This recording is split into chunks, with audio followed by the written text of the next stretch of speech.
I used to watch a little bit of Tucker Carlson a few years ago when those clips had been taken from the mainstream media show that he was on Fox News. And it was always one of those videos back in the day where it would say, Tucker Carlson destroys, Liberal Democrat on air, and all of those types of videos that people do like.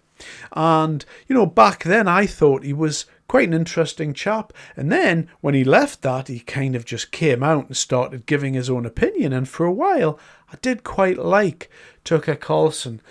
But more recently, he's turned into a complete moron, I would say. And here's a little clip here to demonstrate that.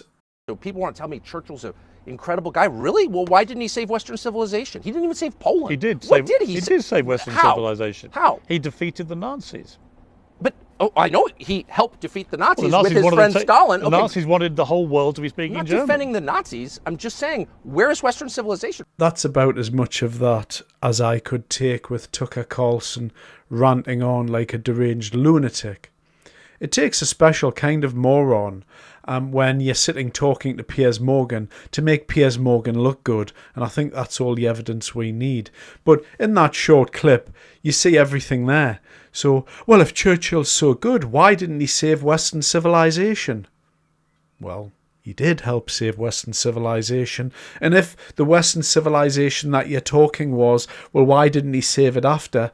I mean, we're kind of putting quite a lot onto the guy there. I mean, let's just defeat Hitler first of all and defeat the Nazis and see if Europe can make it out of this massive mess of World War II that we find ourselves in. And oh, by the way, Winston, if you can just go on and make sure Western civilization's completely safe going forward in all time, that would just be nice before you retire, if that's all right.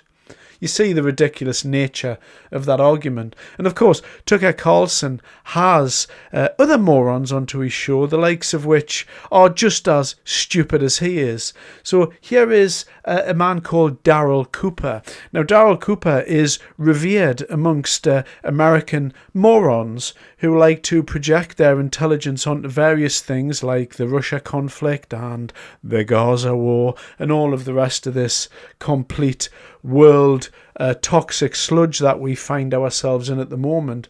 But Tucker Carlson likes to entertain people like Darryl Cooper, as does Joe Rogan, that podcaster that everyone seems to love. Well, Joe Rogan had him on and he sat and looked while he smoked cigars and nodded his head in a really sincere way, while this Darryl Cooper just spoke absolute nonsense for, a couple of hours while, everyone has a nice chit-chat. But this is the type of thing that's espoused by Darryl Cooper on a regular basis.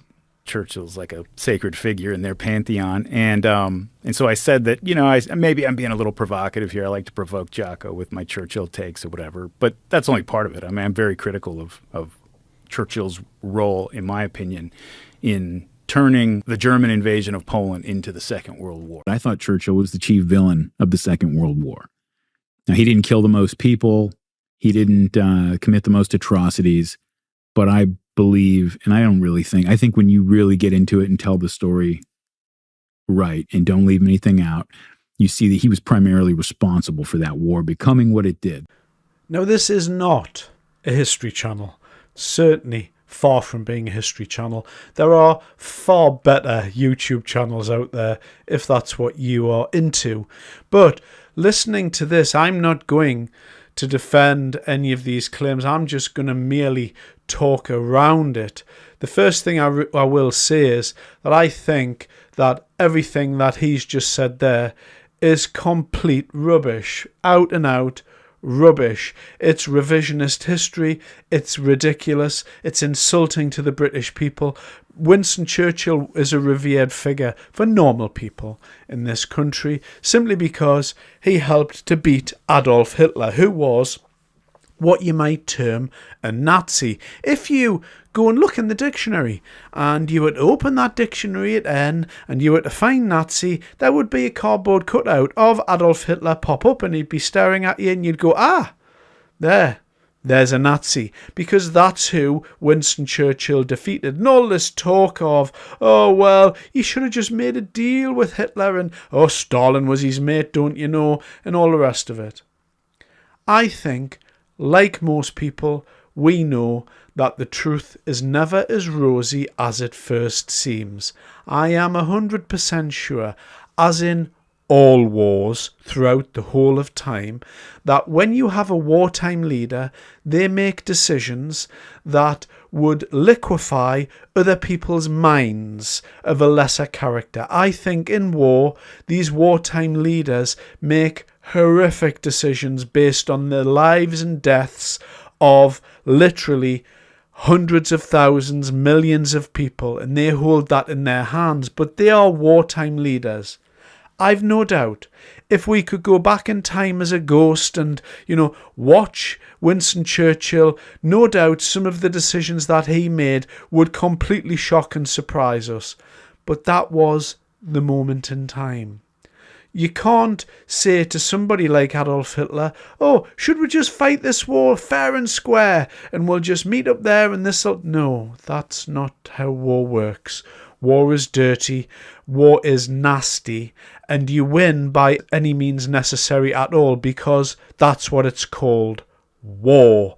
And so people die, normally men die, by the hundreds, thousands, millions of people die horribly in war, in excruciating agony, in the cruelness and the unusual fates that all of these people found themselves in. But, without a doubt, this revisionist history of Churchill is an insult, I would say, to British people. I don't even need to go into the reasons why it's an insult. It's just an obvious insult. Was Winston Churchill perfect? No. Is there anybody perfect? No, there's nobody perfect. Did he take some nasty decisions during the war? No doubt. Were there things that happened around Europe that are unspeakable? Yes, of course. But we won that war. We beat Nazi Germany. And for that very reason, the only people who dislike Winston Churchill, by definition, to my mind, side with Nazis. And that's all there is to it. Thanks very much for your time. I do always appreciate it.